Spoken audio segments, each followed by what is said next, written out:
Un chercheur indien titulaire d'un visa aux États-Unis a été arrêté cette semaine dans le cadre d'une procédure d'expulsion, après avoir été accusé par l'administration Trump de lien avec le Hamas palestinien. Cette arrestation survient dans un contexte de tensions croissantes entre le gouvernement Trump et les institutions académiques.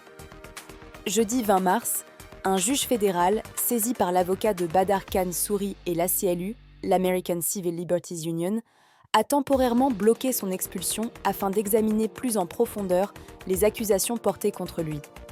Sophia Gregg, avocate de l'ACLU en Virginie, a déclaré cette arrestation comme manifestement anticonstitutionnelle, affirmant que la détention de Souri sur la base de ses opinions politiques vise clairement à étouffer la dissidence.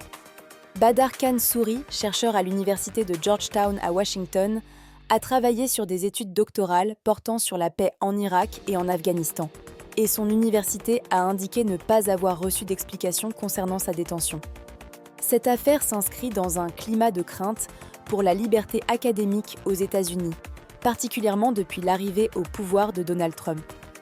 Le gouvernement français a d'ailleurs récemment évoqué l'interdiction d'entrée aux États-Unis d'un chercheur français, empêché d'assister à une conférence après avoir exprimé une opinion critique sur la politique de recherche américaine.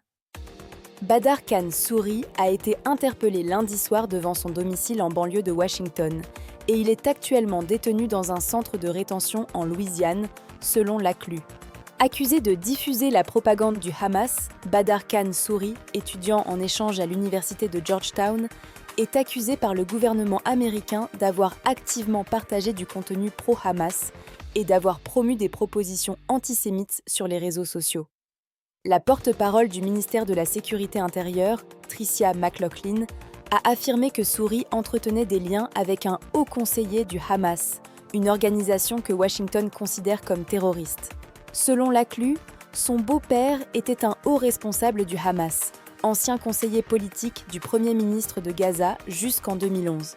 L'expulsion de Souri est demandée en vertu d'une loi qui vise à empêcher la présence d'individus dont la présence pourrait nuire à la politique étrangère des États-Unis. Toutefois, l'avocat de Souri précise que ni le secrétaire d'État Marco Rubio ni aucun responsable gouvernemental n'a accusé son client de crime ou d'infraction, et que l'arrestation repose uniquement sur ses liens familiaux et ses opinions politiques, protégées par la Constitution américaine. L'université de Georgetown a vivement réagi, dénonçant cette mesure comme une attaque contre la liberté d'expression garantie par le premier amendement de la Constitution. Le centre de recherche où Souri a travaillé, spécialisé dans les relations entre le monde musulman et chrétien, a comparé cette arrestation à celle de Mahmoud Khalil, figure des manifestations pro-palestiniennes de l'université Columbia, et a souligné que cette situation s'inscrit dans une campagne de l'administration Trump visant à attaquer l'enseignement supérieur et les opposants politiques aux États-Unis.